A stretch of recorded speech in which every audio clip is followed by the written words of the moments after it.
नमस्कार छात्रों, आज हम भारत के राज्यपाल के बारे में पढ़ेंगे।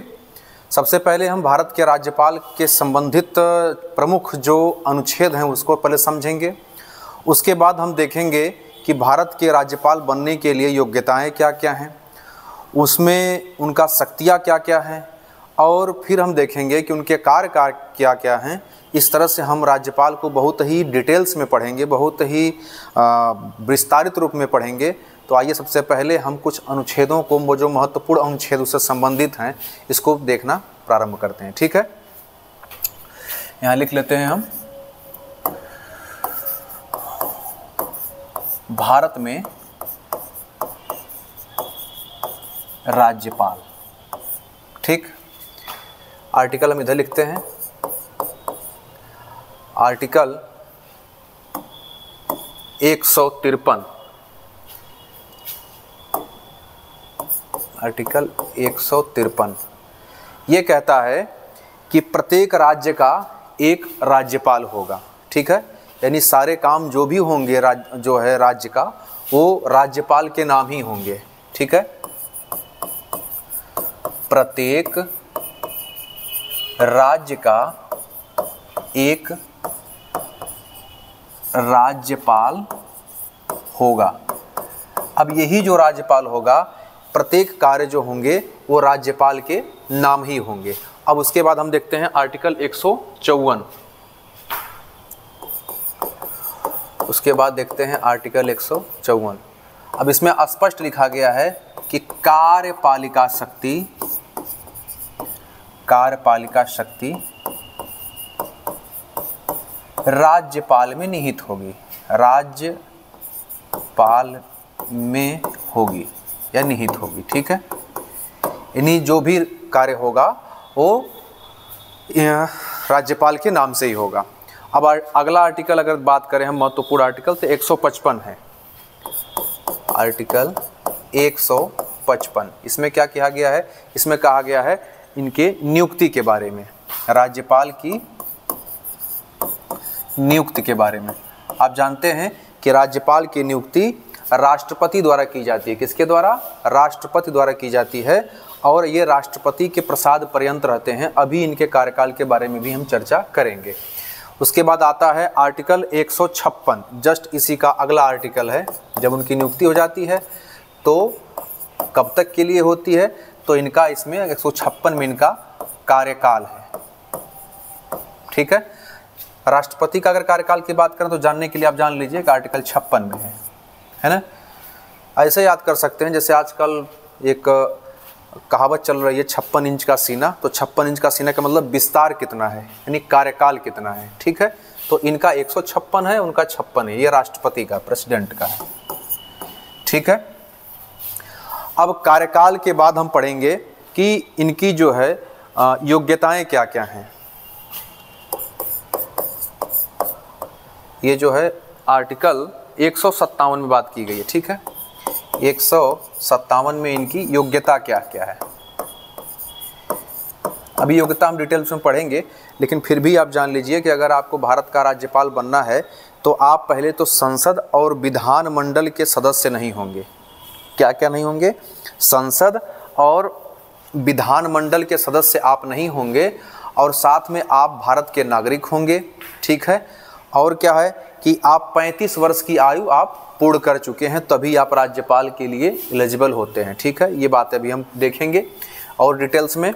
फिर आइए देखते हैं, 157 हो गया। अब 158 अगर देखा जाए,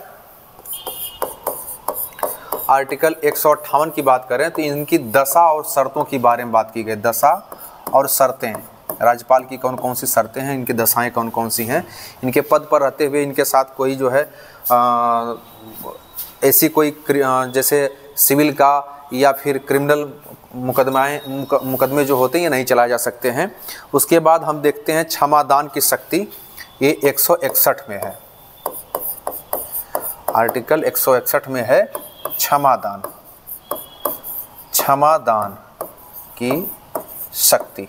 आप जानते हैं, इसमें अभी हम डिटेल्स में पढ़ेंगे क्षमादान की शक्तियाँ, कि जो आज आईपीसी की जो धाराएं जो थीं, आईपीसी की धाराएं थी, जो भारतीय बीएनएस की धाराएं बन चुकी हैं, वो 2023 से ये हुआ है। 2023 में यही बीएनएस की धाराएं बन चुकी हैं, ठीक है, भारतीय न्याय संहिता की। तो आईपीसी के तहत अगर किसी को सज़ा कोई का प्रावधान अगर मिला है या सज़ा मिली है तो उसको ये माफ़ नहीं कर सकते हैं। अभी इसको और डिटेल में हम जानेंगे।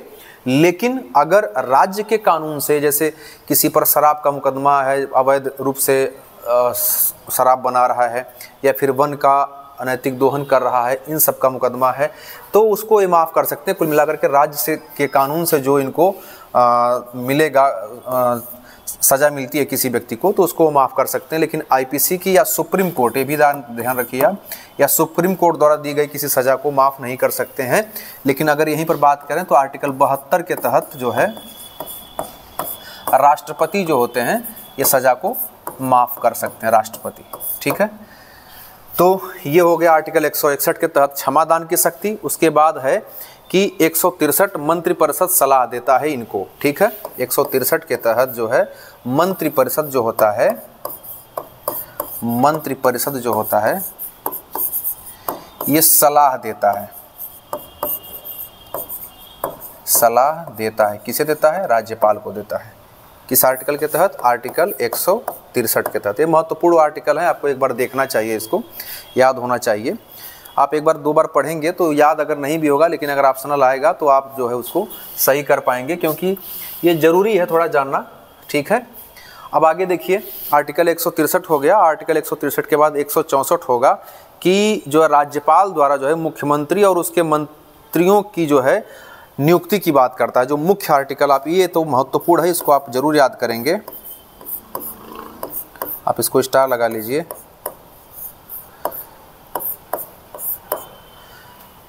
ठीक है, ये होता है इसमें 163(1) भी लिख सकते हैं, 164(1) में, कि मुख्यमंत्री, किसकी? मुख्यमंत्री की नियुक्ति, और मुख्यमंत्री के सलाह पर, मुख्यमंत्री के सलाह पर अन्य मंत्रियों की नियुक्ति, अन्य मंत्रीगण की नियुक्ति कौन करता है? तो राज्यपाल करता है, ठीक। ये हो गया 164, ठीक है।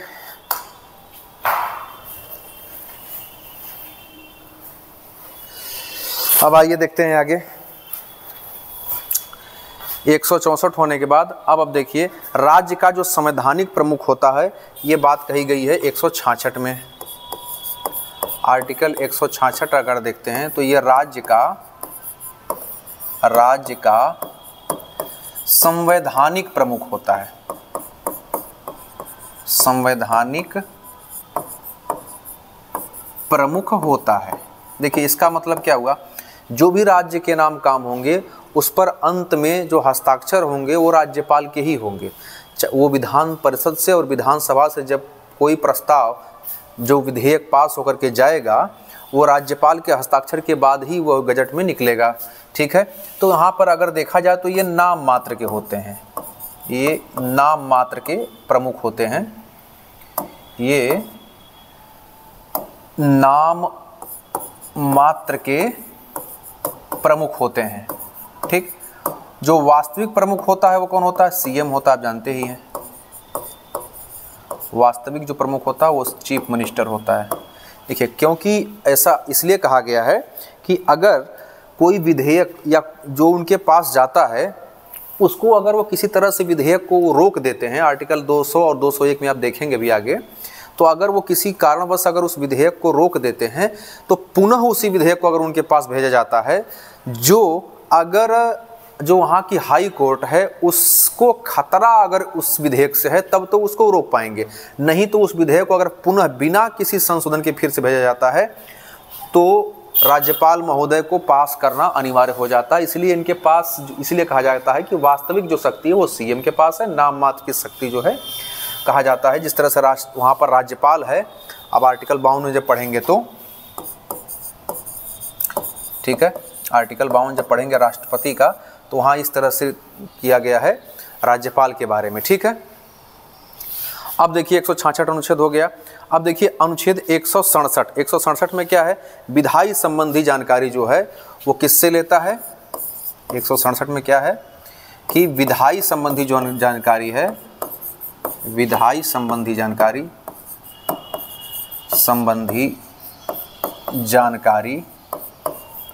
वो किससे लेता है भैया, वो लेगा मुख्यमंत्री से, ठीक है, मुख्यमंत्री से। ये बात आर्टिकल 100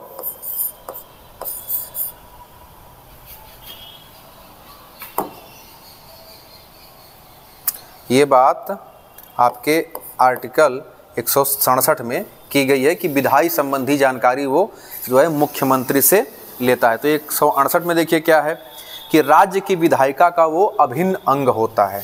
167 हो गया, 168 में है कि वह राज्य की विधायिका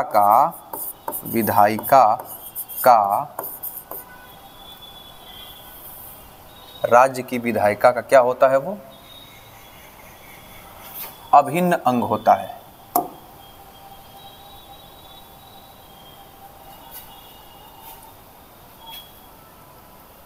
विधायिका का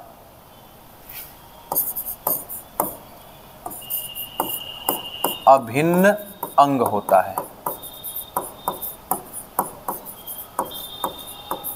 ठीक है। क्योंकि अगर आप राज्य की विधायिका को पढ़ेंगे, एक सेकंड थोड़ा सा ये बड़ा कर देते हैं। अगर आप राज्य की विधायिका को पढ़ेंगे कि राज्य की विधायिका में शामिल कौन कौन से हैं, तो सबसे पहले तो शामिल हो जाएंगे आपके राज्यपाल, दूसरे पर हो जाएंगे मुख्यमंत्री, और तीसरे पर हो जाएंगे मंत्रिपरिषद,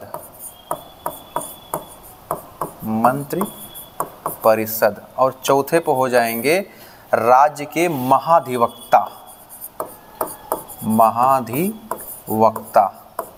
है ना। जिस तरह से प्रेसिडेंट द्वारा महान्यायवादी की नियुक्ति की जाती है, महान्यायवादी, attorney general of India, advocate general of, ये जो होते हैं स्टेट, ठीक है। तो इस तरह से राज्य की विधायिका का हमने ये वाला आर्टिकल जो लिखा, इस आर्टिकल में लिखा गया है कि ये जो है कि राज्य की विधायिका का अभिन्न अंग होता है। तो आप देखेंगे कि राज्यपाल जो है अभिन्न अंग है, उसके बाद मुख्यमंत्री है, उसके बाद मंत्रिपरिषद है उसका, और उसके बाद विधायक जो है महाधिवक्ता है, ठीक है। तो इस तरह से आर्टिकल 168 हुआ, ठीक।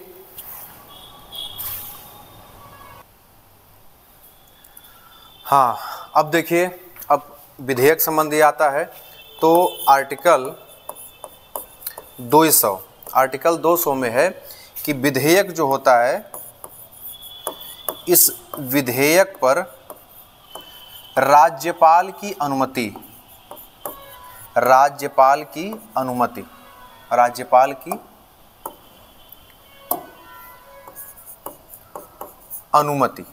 ठीक है। आप जानते हैं कि जिस तरह से संसद में राष्ट्रपति की अनुमति की आवश्यकता होती है किसी विधेयक को पास होने पर, उसी तरह की विधान सभा से और विधान परिषद से जब विधेयक पास होता है तो वो राज्यपाल के पास जाता है और उस पर उनकी अनुमति की आवश्यकता होती है। इसके बाद होता है आर्टिकल 201, ठीक है। 201 में इनको थोड़ा विशेष पावर दे दी गई है, ये पावर राष्ट्रपति के पास नहीं है। ये विशेष क्या है, आप लिख लीजिए इसको थोड़ा सा, ये विशेष थोड़ा इसलिए है 201 में, क्योंकि कोई विधेयक अगर इनके पास आता है तो ये राष्ट्रपति के विचारार्थ जो है उसको रोक सकते हैं, है ना। यानी विधेयक को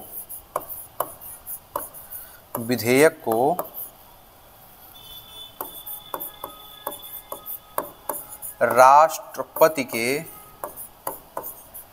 विचारार्थ रोक सकते हैं, है ना। ये कह करके, क्योंकि आप जानते हैं कि एक तरह से ये राष्ट्रपति के एजेंट के रूप में काम करते हैं तो ये विचारार्थ उससे रोक सकते हैं या सुरक्षित रख सकते हैं, आप जो चाहें वो सुटेबल लिख सकते हैं, सुरक्षित रखते हैं या रख सकते हैं। ये हो गया आर्टिकल 200, ठीक है। अब आगे देखते हैं हम 213। 213 में क्या है, आर्टिकल 213। आर्टिकल 213 को अगर आप एक बार यही बात अगर प्रेसिडेंट के लिए करें, अगर राष्ट्रपति के लिए करें तो 1 2 3 हो जाता है और इनके लिए 213 होता है। अध्यादेश जारी करने की शक्ति है, ठीक है, अध्यादेश जारी करने की शक्ति, ठीक है। और यही आर्टिकल को अगर आप 1 2 3 कर देंगे, आर्टिकल 1 2 3 कर देंगे तो ये राष्ट्रपति द्वारा जो अध्यादेश जारी होता है तो ये राष्ट्रपति का अध्यादेश हो जाएगा। ये पूर्णतः डिटेल्स में पढ़ाया जा रहा है, बहुत ही विस्तारित रूप है। आप अगर पढ़ लेंगे सही से तो ये लगभग सभी परीक्षाओं के लिए उपयोगी हो सकता है आपके लिए, ठीक है। अब देखिए आर्टिकल 213 जब हो गया तो बचता है आर्टिकल 217। 217 में क्या है, 217 में देखिए एक इसमें कुछ इनकी शक्ति बहुत अधिक नहीं है लेकिन फिर भी पढ़ना है जरूरी आपका। 217 में यह है कि जो हाई कोर्ट उस राज्य का है, जिस राज्य के ये राज्यपाल हैं, उस राज्य के हाई कोर्ट के जो न्यायाधीश की जब नियुक्ति होती है तो उस न्यायाधीश के नियुक्ति में क्या होता है, इनकी नियुक्ति में ये सलाह देते हैं, ठीक है। सलाह इनके द्वारा ली जाती है, इसके अलावा CJI द्वारा ली जाती है और किसके द्वारा ली जाती है, तो उस राज्य के जो हाई कोर्ट है जहाँ इनकी नियुक्ति हो, जहाँ पर उस किसी न्यायाधीश की नियुक्ति होनी है, उस उच्च न्यायालय के मुख्य न्यायाधीश से भी इनका सलाह ली जाती है। संबंधित मुख्य न्यायाधीश किससे, संबंधित हाई कोर्ट के मुख्य न्यायाधीश से सलाह। सब लोग सलाह ही दे रहे हैं तो नियुक्ति कौन करता है, तो नियुक्ति राष्ट्रपति करते हैं, ठीक है। नियुक्ति कौन करता है, तो नियुक्ति राष्ट्रपति करते हैं, राष्ट्रपति महोदय करते हैं। हाई कोर्ट के न्यायाधीश की जब न्यायाधीश की नियुक्ति करने जाते हैं तो इनसे सलाह लेते हैं, CJI से सलाह लेते हैं और संबंधित राज्य के जो जिसमें उनकी नियुक्ति होनी है न्यायाधीश के, उनसे सलाह लेते हैं मुख्य न्यायाधीश से, उसके बाद इनकी नियुक्ति करते हैं, ठीक। अब देखिए आर्टिकल 233, इसमें थोड़ी पावर इनकी है, ठीक ठाक है, आप कह सकते हैं, है ना। आर्टिकल 233, आर्टिकल 233 में क्या है कि जो जिला न्यायाधीश की नियुक्ति करते हैं, ये जो जिला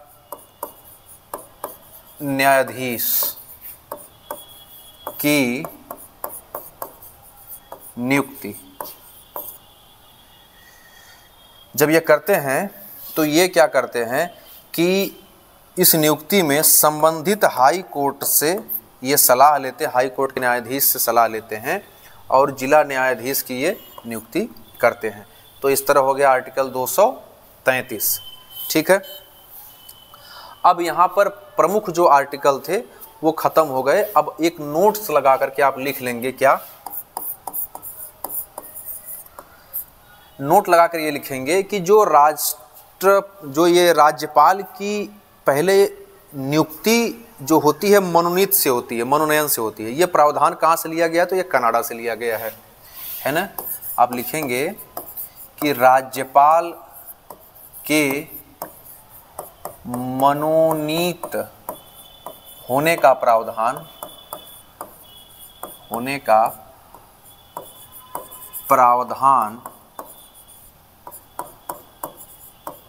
कनाडा से लिया गया है। कहाँ से लिया गया है, कनाडा लिया गया, ठीक है। ये चीज़ें कनाडा से ली गई हैं, ठीक। एक चीज़ और उसी नोट में जोड़ेंगे आप, एक चीज़ क्या जोड़ेंगे आप नोट्स में कि 7वां संविधान संशोधन, ये पहला हो गया, तो ये दूसरा हो गया। ठीक है, 7वां संविधान संशोधन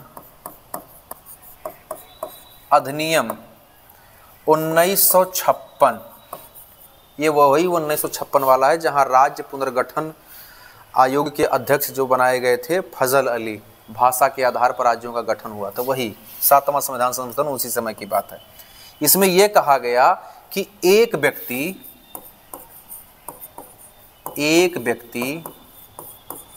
एक से अधिक राज्य का, एक व्यक्ति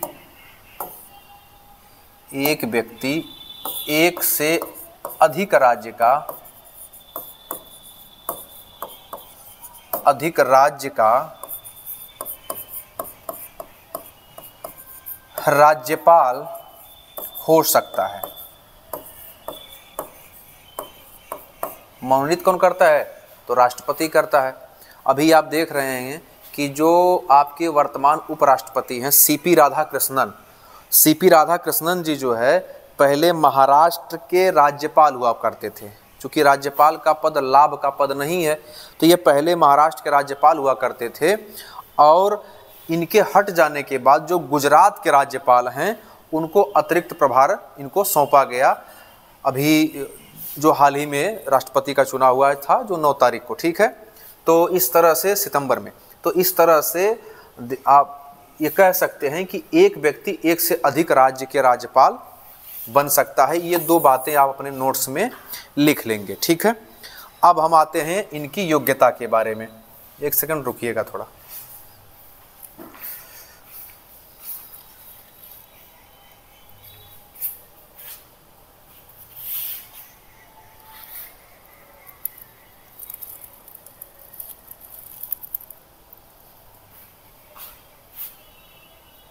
ठीक है, अब देखिए हम आते हैं अब योग्यता के बारे में कि इनकी योग्यता क्या क्या होनी चाहिए आपका राज्यपाल बनने के लिए। ठीक है, तो पहली योग्यता होना चाहिए कि वो भारत का नागरिक हो, भारत का नागरिक हो। ठीक है, दूसरी योग्यता होनी चाहिए कि वो 35 वर्ष की आयु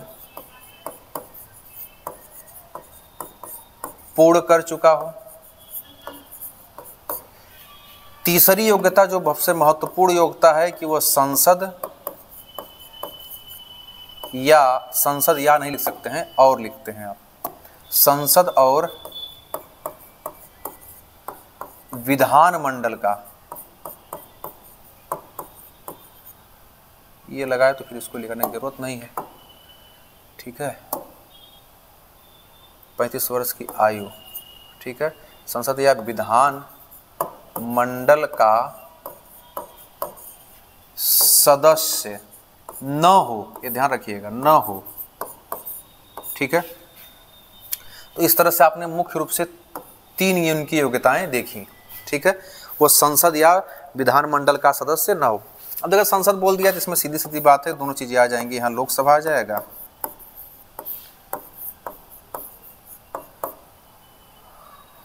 और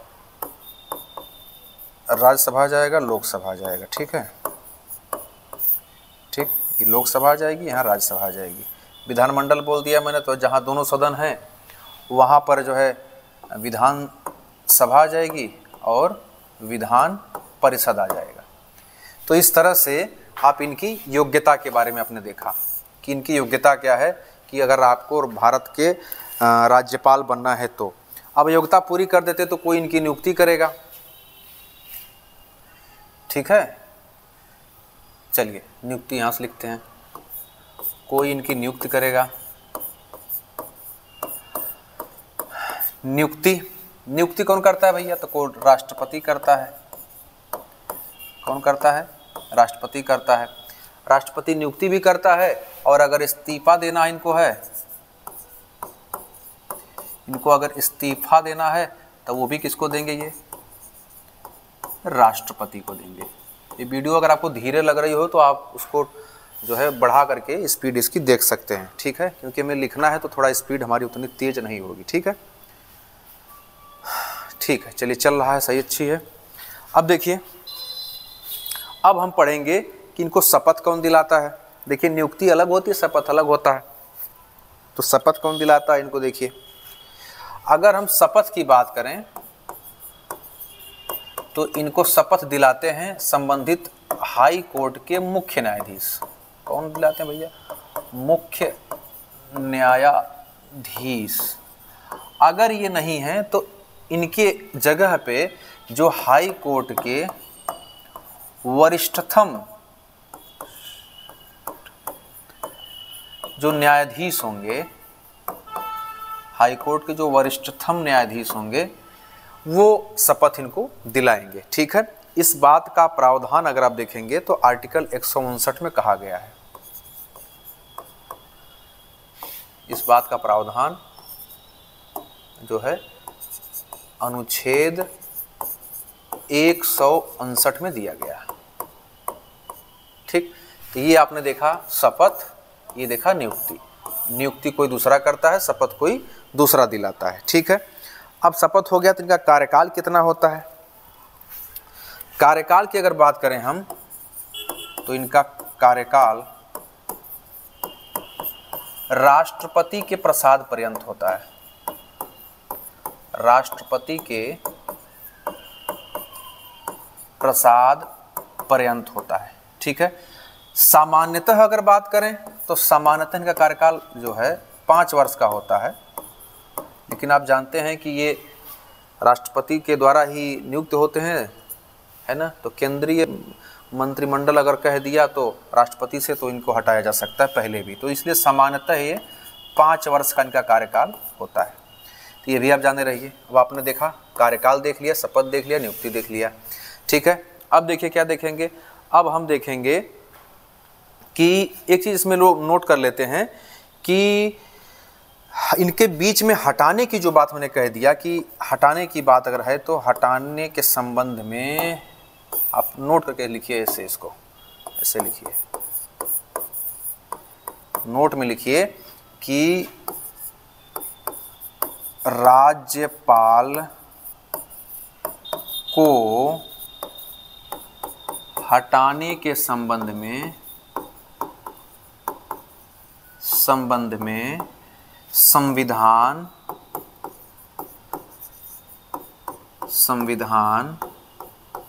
मौन है। मतलब कि संविधान में कुछ कहा नहीं गया कि राष्ट्रपति हटाएगा, कब हटाएगा, कैसे हटाएगा, इस बारे में नहीं है। सीधे राष्ट्रपति के अध्यादेश जारी करता है एक लेटर और उनको तत्काल अपना पद छोड़ना पड़ता है। ठीक है, या तो इनसे खुद ही इस्तीफा जो लिया जाता है कि भाई आप अपने पद से इस्तीफा दे दीजिए। ठीक है, अब देखिए अब इनका कार्य क्या है। अच्छा, वेतन देख लेते हैं। पहले क्या करना है भाई, नियुक्त हुए हैं तो पहले वेतन जरूरी है। वेतन की बात करें अगर तो वेतन इनका भारत की संचित निधि से दिया जाता है, संचित निधि से। ठीक है, संचित निधि से इनका वेतन दिया जाता है। वेतन का निर्धारण की बात करें अगर, निर्धारण की बात करें कि वेतन निर्धारित कौन करता है, तो वेतन का निर्धारण करता है संसद। ठीक है, पद पर रहते हुए इनके किसी वेतन या भत्तों में नकारात्मक कटौती नहीं की जा सकती है। आप ये भी जाने रहिए, ये नोट्स में आप लिख सकते हैं। ठीक है, तो ये हो गया इनका वेतन। वैसे ही इस समय अगर देखा जाए तो राज्यपाल महोदय की 3.5 लाख रुपया जो है, 3,50,000 जो है इनका वेतन है, 3.5 लाख रुपए। ठीक है, जो बहुत पर्याप्त है भाई, है कि नहीं। चलिए अब देखिए वेतन हो गया। अब इनका देखेंगे हम कार्य। कार्य क्या है? कार्य ये है कि ये मुख्यमंत्री एवं मुख्यमंत्री की सलाह पर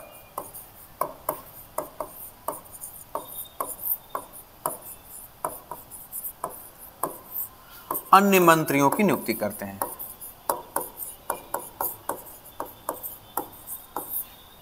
क्या करते हैं? नियुक्ति करते हैं। ठीक, पहला काम तो इनका यही हो गया। इसका प्रावधान अगर आप देखेंगे तो आर्टिकल 164 के 1 में दिया गया, सबसे पहले मैंने ये पढ़ाया ही है, आपका ये आर्टिकल लिख लीजिए, ठीक है। और क्या कार्य इनका है? और कार्य इनका है कि ये राज्य के जो महाधिवक्ता हैं, ये पहला कार्य हो गया। ये दूसरा कार्य हो गया कि राज्य के महाधिवक्ता की क्या करते हैं, ये नियुक्ति करते हैं, एडवोकेट जनरल जिसे कहते हैं, ठीक है। राज्य की महाधिवक्ता की नियुक्ति करते हैं, ये प्रावधान आर्टिकल 164 हो गया 165 में, ठीक है। हाँ ठीक है, 165 में, ठीक है। और इसके अलावा क्या है 165 में? तीसरी पॉइंट है, जिस तरह से केंद्र में, अगर आर्टिकल 315 पढ़ेंगे आप, तो केंद्र में जो लोक सेवा आयोग के अध्यक्ष और सदस्यों की नियुक्ति कौन करता है? राष्ट्रपति करता है। वैसे राज्य में राज्य लोक सेवा आयोग, राज्य लोक सेवा आयोग, राज्य लोक सेवा आयोग के अध्यक्ष और सदस्य की नियुक्ति, अध्यक्ष और सदस्य की नियुक्ति कौन करता है? तो राज्यपाल के द्वारा की जाती है, ये भी आपने देखा। और क्या इनके काम हैं? काम या नियुक्तियां आप देख सकते हैं। राज्य निर्वाचन आयोग,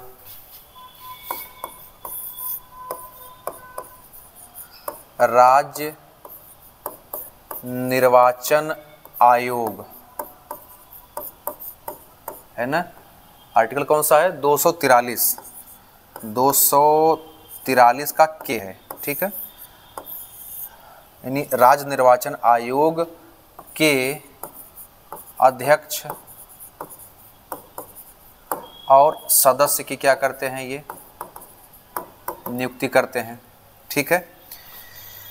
जिस तरह से आर्टिकल 324 जब आप पढ़ेंगे तो निर्वाचन आयोग है, ठीक है, वो केंद्र के लिए है, केंद्रीय निर्वाचन आयोग। उसी तरह से राज्य निर्वाचन आयोग की नियुक्ति कौन करते हैं? राज्यपाल के द्वारा की जाती है, ठीक। इसके अलावा क्या है? जो हाई कोर्ट के न्यायाधीश होते हैं उनकी नियुक्ति में ये सलाह देते हैं। अभी आप पहले पढ़े ही भी थे, जो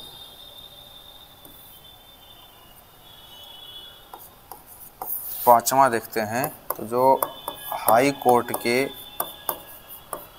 न्यायाधीश की जो नियुक्ति होती है उसमें ये क्या देते हैं भैया? ये सलाह देते हैं, ठीक। और सलाह देते हैं तो सलाह कौन कौन देते हैं? ये देते हैं सलाह, प्लस CJI देते हैं, ठीक है। और जिस हाई कोर्ट में नियुक्ति होने जा रही है उस हाई कोर्ट के भी जो है चीफ जस्टिस देते हैं, है ना, जिस हाई कोर्ट में नियुक्ति होने जा रही है, ठीक है।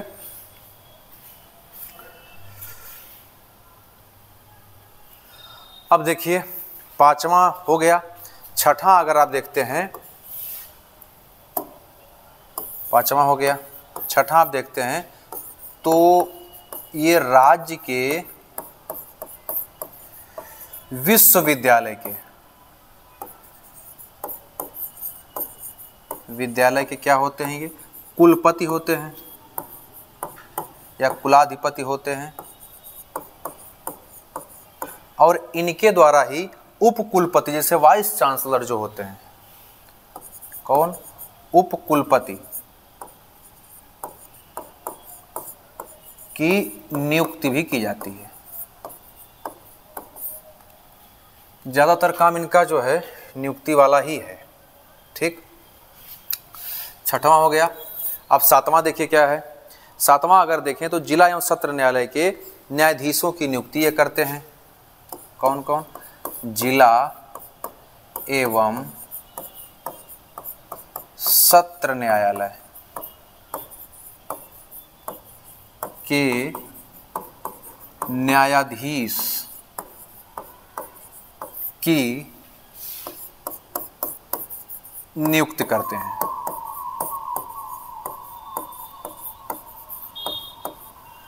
ये आर्टिकल 233 में लिखा गया है कि क्यों नियुक्ति करता है। तो राज्यपाल करते हैं आर्टिकल 233 के तहत। और अधीनस्थ न्यायालय की जो है जो नियुक्ति होती है,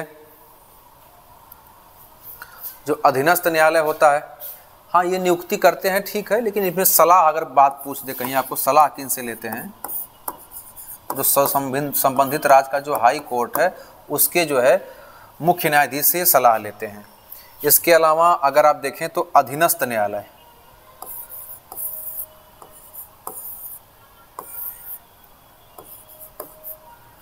किसका? अधीनस्थ न्यायालय। अधीनस्थ न्यायालय जैसे जो तहसील न्यायालय होता है ना, इन सब न्यायालयों में भी नियुक्ति इन्हीं के द्वारा की जाती है जज की, तो वो होते हैं 234 के तहत। ठीक है, सलाह यही देते हैं आपके हाई कोर्ट के न्यायाधीश, संबंधित राज्य के हाई कोर्ट के न्यायाधीश। तो 8वां हो गया, 9वां हो गया। ठीक है, अब इस तरह से आपने देखा कि मुख्य रूप से इनके कार्य या नियुक्ति किसकी किसकी करते हैं, ये हो गया। अब हम देखते हैं इनकी शक्तियां।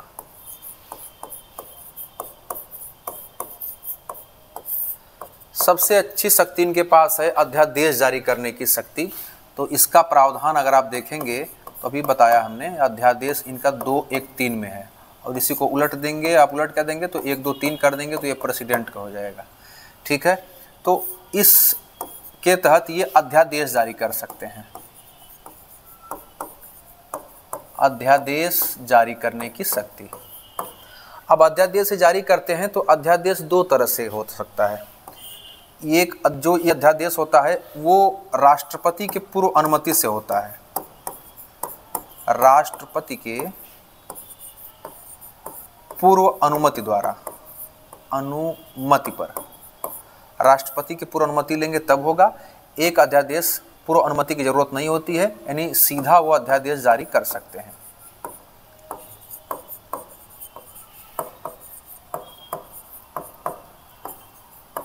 जारी करना। अब इसमें अंतर यह है कि अगर कोई ऐसा ये सदन, अध्यादेश कब जारी करते हैं? अगर सदन नहीं चल रहा है तब। जो राज्य की विधानसभा है या विधान परिषद है, विधान परिषद तो खैर भंग नहीं होता है, अगर राज्य की जो सदन स्थगित है, किन्हीं कारणों से नहीं चल पा रही है और किसी कानून की तत्काल जरूरत है, तो ये अध्यादेश जारी करते हैं। और अध्यादेश जब जारी करते हैं तो इस अध्यादेश की अगर देखा जाए तो जो सीमा होती है, जो अध्यादेश की सीमा होती है, वो सीमा पहले तो 6 सप्ताह होती है। कैसे 6 सप्ताह होती बताते हैं भी, रुकिए। और अधिकतम इसकी कहा जाए तो 6 सप्ताह प्लस 6 माह। ठीक है, ये कब है कि अगर सदन किसी कारणवश अगर फिर भी नहीं चल पा रहा है, कोई ऐसे कारण हो सकते हैं, प्रावधान इसीलिए डाला गया है, तो अधिकतम 6 माह और 6 सप्ताह तक अध्यादेश कार्य कर सकता है। हाँ, शर्त यह है कि जैसे ही आप जो है प्रथम जो सदन चलेगा उसकी जो प्रथम बैठक होगी, उस प्रथम बैठक से 6 सप्ताह के भीतर जो है हमें क्या करना होगा कि इस अध्यादेश पर अनुमति मिल जानी चाहिए सदन से, नहीं तो यह स्वतः ही समाप्त मान लिया जाएगा। नहीं तो यह क्या हो जाएगा? स्वतः ही समाप्त हो जाएगा। ठीक है, तो ये तो हो गई आर्टिकल 213 के तहत अध्यादेश जारी करने की शक्ति। ठीक है, दूसरी शक्ति इनके पास है, या कार्य कह लीजिए दूसरा, इनका दूसरा कार्य है सत्र आहूत करना। सत्र आहूत करना और सत्रावसान करना। सत्रावसान, सत्र को बुलाते भी हैं और सत्र को यही समाप्त भी करते हैं, ये भी इनकी शक्ति है। ठीक, अब तीसरी शक्ति देख लीजिए इनके क्या है। तीसरी शक्ति है कि विधान परिषद में, तीसरी शक्ति है ये जो है, जो विधान परिषद जो वहाँ का दूसरा सदन होता है, या सदन बोलते हैं इन्हें, ये भंग नहीं होता है। विधान परिषद, परिषद में 1/6 सदस्यों का ये मनोनयन करते हैं। 1/6 सदस्यों का मनोनयन। जिस तरह से जो राष्ट्रपति होता है वो राज्यसभा में 12 सदस्यों का मनोनयन करता है। किससे किससे? शिक्षा से, साहित्य से,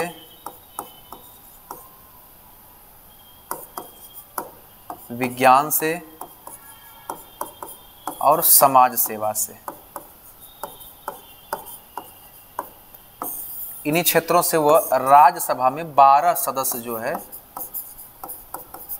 मनोनीत करता है राष्ट्रपति। ठीक, तो उसी तरह 1/6 सदस्यों का मनोनयन इनके द्वारा किया जाता है विधान परिषद में। विधान परिषद की संरचना अगर आप देखना चाहें थोड़ा सा, तो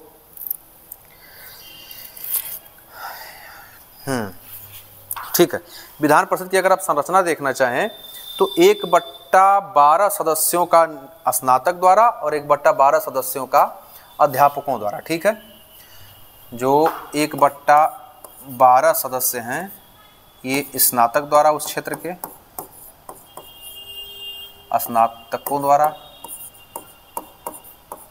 और 1/12 सदस्य वहाँ के अध्यापकों द्वारा, 1/6 सदस्य इनके द्वारा, और 1/3 सदस्य विधानसभा से और 1/3 सदस्य जो है स्थानीय स्वशासन से। 1/3 दोनों से हैं। ये है विधानसभा से और ये है स्थानीय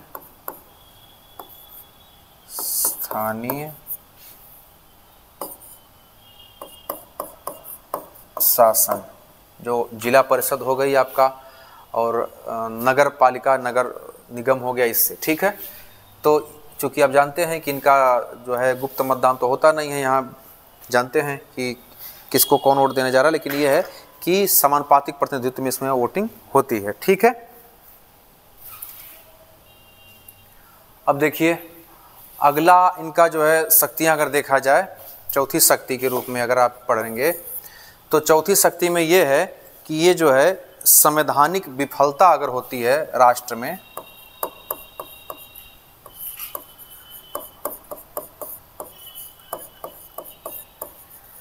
विफलता पर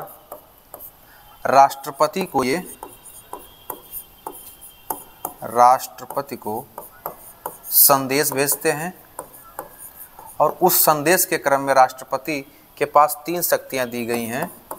आर्टिकल की बात करें तो 352, 356 और 360 ये इस शक्ति का प्रयोग करता है। आर्टिकल 356 राज्य का संवैधानिक तंत्र विफल हो जाने पर या राष्ट्र में जो है सशस्त्र विद्रोह की स्थिति अगर होती है तो आर्टिकल 356 लगा करके ये कौन रिकमेंड करता है, तो ये भारत के जो राज्यों के राज्यपाल होते हैं उनके ही द्वारा किया जाता है।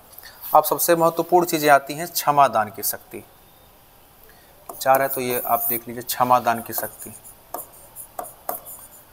क्षमादान की शक्ति, क्षमादान की शक्ति आप देखेंगे तो सबसे चीज जान रहिए कि जो बीएनएस की धाराएं हैं, जो पहले आईपीसी की धाराएं हुआ करती थी, आईपीसी की धाराएं, इंडियन पिनल कोड की धाराएं होने करती थी, ये 2023 से हो गई हैं बीएनएस की धाराएं, भारतीय न्याय संहिता की धाराएं, बीएनएस। ठीक है, अब इन बीएनएस की जो धाराएं होती हैं, इन धाराओं में अगर किसी को जो है सज़ा हुई है तो उस सज़ा को ये माफ़ नहीं कर सकते हैं, ये माफ़ नहीं कर सकते हैं, नहीं करते हैं या नहीं कर सकते हैं। ठीक है, साथ में सुप्रीम कोर्ट ने अगर किसी व्यक्ति को सज़ा सुनाई है तो भी इस जो है सज़ा को माफ़ नहीं कर सकते। हाँ, लेकिन इसमें एक ध्यान देने वाली बात है कि अगर राज्य के कानून के तहत, राज्य के कानून के तहत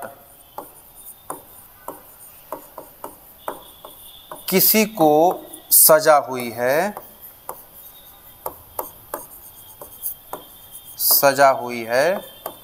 तो उसे ये माफ़ कर सकते हैं। अब वो कौन कौन से कानून हैं, जैसे मैं उदाहरण के रूप में कुछ लिख देता हूं कि राज्य पुलिस अधिनियम जैसे राज्य पुलिस अधिनियम के तहत अगर किसी को सजा हुई है। दूसरी बात करें अगर हम राज्य उत्पाद शुल्क है ना, उससे राज्य उत्पाद शुल्क, राज्य उत्पाद शुल्क, राज्य उत्पाद शुल्क यानी जैसे शराब और अवैध शराब का किसी ने अगर जो है अवैध रूप से व्यापार किया हो तो उसमें अगर किसी को सजा हुई है राज्य उत्पाद शुल्क के तहत। राज्य कारागार अधिनियम के तहत किसी को सजा हुई है, राज्य कारागार अधिनियम के तहत अगर किसी को सजा हुई है। इसके अलावा अगर जो है वन अधिनियम के तहत किसी को सजा हुई है, अधिनियम के तहत, और गोवंश अधिनियम, ठीक है।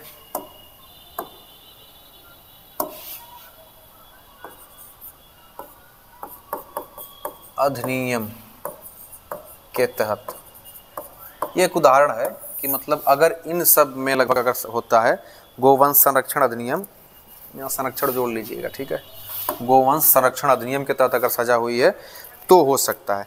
इसके अलावा अगर किसी व्यक्ति को कोर्ट मार्शल अगर हुआ है, कोर्ट मार्शल की सजा हुई है यानी मार्शल की सजा अगर मिला है, कोर्ट मार्शल की अगर उसे सजा हुई है तो ये सजा भी वो माफ़ नहीं कर सकता, ये सजा केवल राष्ट्रपति ही माफ़ कर सकते हैं। आर्टिकल 72 के तहत अगर आप देखेंगे इनका क्षमादान आर्टिकल 72 के तहत है, ये राष्ट्रपति का है ना, ठीक। तो ये हमने देखा आज बहुत ही डिटेल्स में, लगभग सब चीज़ें इसमें से हो गया, ठीक है।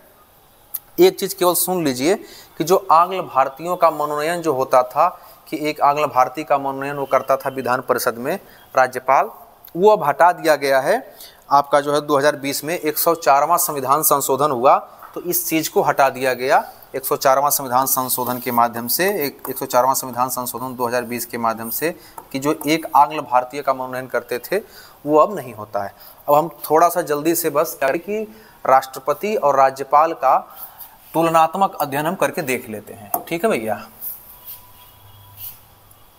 देखिए ये मैंने लिख लिया है ताकि आपको ज़्यादा मेहनत न करनी पड़े। देखिए सबसे पहले देखिए ये बिंदु है क्या है, निर्वाचन के संबंध में अगर बात करें तो अप्रत्यक्ष निर्वाचन होता है राष्ट्रपति का, आप जानते हैं एकल मत हस्तांतरण पद्धति से इनका निर्वाचन होता है, ठीक है। गुप्त मतदान प्रणाली द्वारा यानी सिंगल ट्रांसफरेबल वोटिंग सिस्टम है ना। और राज्यपाल की बात करें तो राज्यपाल की सीधे जो है नियुक्ति कर देता है कौन, यही राष्ट्रपति। कार्यकाल की बात करें तो कार्यकाल इनका सामान्यतः 5 वर्ष होता है और इनका कार्यकाल राष्ट्रपति के प्रसाद पर्यंत होता है। राष्ट्रपति अगर कल कहे तो कल इनको पद छोड़ना पड़ जाए। अनुसूचित जाति जनजाति क्षेत्रों की घोषणा की बात करें अगर तो ये घोषित करने का अधिकार किसी क्षेत्र को अनुसूचित जाति क्षेत्र या अनुसूचित जनजाति क्षेत्र घोषित करने का अधिकार किसको है, तो राष्ट्रपति को है। ये केवल सलाह और परामर्श के अधीन ही रहे, ठीक है, ये घोषित नहीं करते, ये करते हैं। संविधान संशोधन की बात करें अगर तो संविधान संशोधन विधेयक अगर आता है तो इस पर सहमति इनकी जरूरी होती है और ये संविधान संशोधन से कोई इनका लेना देना नहीं है, कोई संविधान संशोधन में भूमिका नहीं होती है, ये राज्य में होते हैं। क्षमा दान की शक्ति की बात करें अगर तो मृत्युदंड और कोर्ट मार्शल की सजा को ये माफ कर सकते हैं क्योंकि आर्टिकल 72 के तहत, क्योंकि ये राष्ट्रपति हैं, ठीक है। और ये केवल राज्य कानून से बनी सजा को ही माफ का अधिकार है। ये जो है केंद्रीय कानून की सजा या सुप्रीम कोर्ट द्वारा किसी व्यक्ति को सजा सुनाई गई तो उस पर ये माफी नहीं दे सकते हैं। सबसे महत्वपूर्ण चीज है, मैंने इसलिए ब्लैक में लिखा है कि संवैधानिक विवेकाधिकार अगर देखा जाए तो अभी आपने देखा था कि जो अध्यादेश जो जारी करते हैं उसमें भी है और संवैधानिक इनका विवेकाधिकार है। आर्टिकल 200 से 201 आप पढ़े होंगे इसमें, विवेका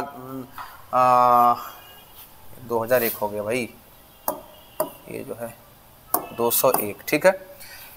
तो संवैधानिक विवेकाधिकार है, कोई संवैधानिक विवेकाधिकार इनके पास नहीं है, लेकिन इनके पास है ये, ठीक है, इसलिए इनसे थोड़ा ये विशेष हो जाते हैं। विधेयक को ये सुरक्षित रख सकें, इनके पास एक बहाना मिल जाता है कि हम राष्ट्रपति के विचारार्थ ही विधेयक को सुरक्षित कर रहे हैं, ठीक है। तो राष्ट्रपति जो है और राष्ट्रपति शासन की संस्तुति कर सकते हैं, इनकी संस्तुति पर ही राष्ट्रपति करता है, आर्टिकल 352 और 356 का प्रयोग करते हुए लगाता है। महाभियोग की बात करें तो महाभियोग की प्रक्रिया जो है, चलिए खत्म ही हो गया था। महाभियोग की बात करें अगर, तो महाभियोग की प्रक्रिया जो है कहाँ है, तो महाभियोग की प्रक्रिया जो है इन पर लगाई जा सकती है 14 दिन को देकर के राष्ट्रपति पर, और विशेष बहुमत से होता है। अभी इसके बारे में पढ़ेंगे तो डिटेल में पढ़ लेंगे। और संविधान का उल्लंघन या अतिक्रमण करने पर इन पर महाभियोग लगाया जा सकता है, जबकि महाभियोग जैसी कोई प्रक्रिया राज्यपाल पर नहीं लगाई जा सकती। तो आज हमने राज्यपाल को बहुत ही डिटेल में पढ़ा है, लगभग सभी प्रश्न इससे कवर हो जाएंगे आपके। तो ऐसे ही बने रहिए। बहुत बहुत धन्यवाद। जय हिंद।